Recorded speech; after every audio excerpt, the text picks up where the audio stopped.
Horror films have seen a long history in Hollywood cinema. Going as far back as the Universal monster movies of the 1930s, audiences have come to see horror on the big screen for nearly a century. To this day, Hollywood continues to produce countless of horror films, ranging from original works to adaptations and sequels.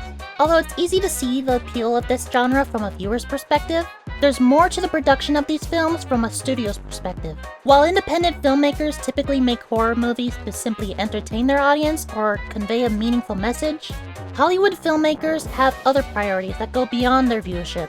So why does Hollywood make horror films?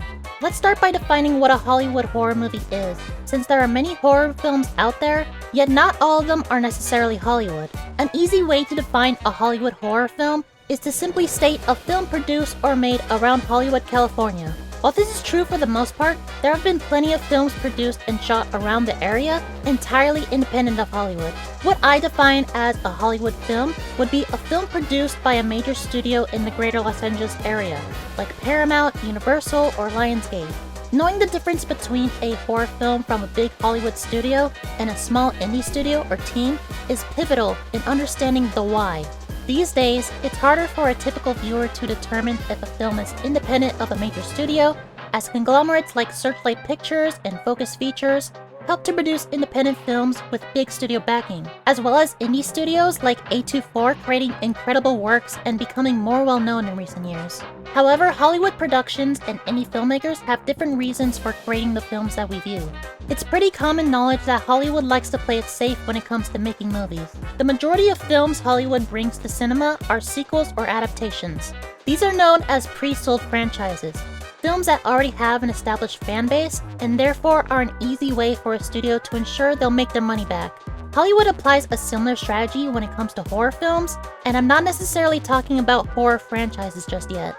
Many audiences flock to theaters with groups of friends or partners in tow to experience any horror film, be it for the scares or the mockery of it. Instead of selling its viewers on a series they're familiar with, horror films sell their audiences on a horror experience. Hollywood knows the appeal horror films bring to large populations due to the genre's preconceived notion alone. That's why they produce horror films year-round. It's another safe play on the studio's part to ensure they'll make a profit no matter how bad the film is panned critically. Horror films are a great fail-safe for Hollywood studios, not only from an audience selling aspect, but from a budgeting aspect as well. Another genre that studios are known to dive into commonly is the action genre.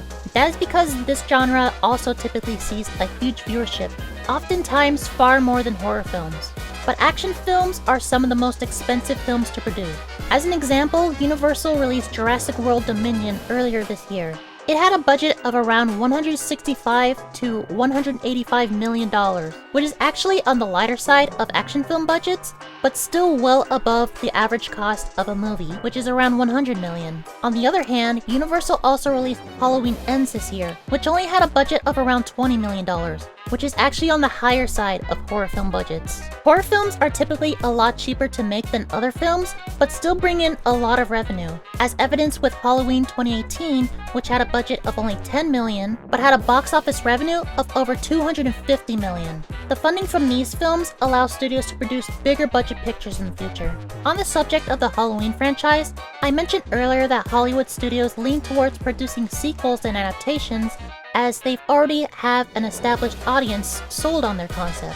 When a horror film proves to be a greater success than anticipated, sometimes the studio will move to produce a sequel with a bigger budget. This is true with the Halloween and Saw franchises, which have been around for many years and are now huge series, and also more modern horror films that receive much acclaim, like A Quiet Place, which went from a $17 million budget to a $61 million budget in its sequel. While there are many original ideas coming out of Hollywood horror cinema, such as the aforementioned A Quiet Place, there are also plenty of films that are adaptations of existing media, such as Blumhouse's The Black Phone being adapted from a short story of the same name. There are also remakes of older horror films, such as Candyman 2021 being a remake of Candyman from 1992. All of these films already have an established audience, so studios are typically more comfortable in taking a greater risk for a high reward with these films. Audiences come to a horror showing with a certain notion in mind. Hollywood understands the kind of spectacle horror films bring to theaters, and no audiences flock to screenings for an exhibition of terror. The spectacle of horror films have been utilized in cinema for years as a way for studios to get people to come back into movie theaters. During the 1950s, when televisions were becoming a more common household device, film revenue saw a sharp decline in ticket sales. Hollywood made several attempts to generate a greater viewership, so they turned to horror films, adding gimmicks to each screening in an effort to invest their audience more into the world of the film they're viewing. My favorite instance of a film utilizing this strategy was from House on Haunted Hill, where they reportedly flew a skeleton over the audience during the film's climax. While some of these tactics were silly, in a way they saved cinema at the time. If you think about it, this sort of spectacle has been present almost since the birth of cinema. Back in the 1890s, the film The Arrival of a Train sparked a rumor where people who went to see the movie were so shocked by a moving train heading towards them from the screen that they screamed and ran out of the theater. While this urban legend was possibly falsified rumors from the period to get more people interested to see it, the prevalence of this myth stands to attest for the argument that the spectacle of horror in cinema has been with audiences since the very beginning.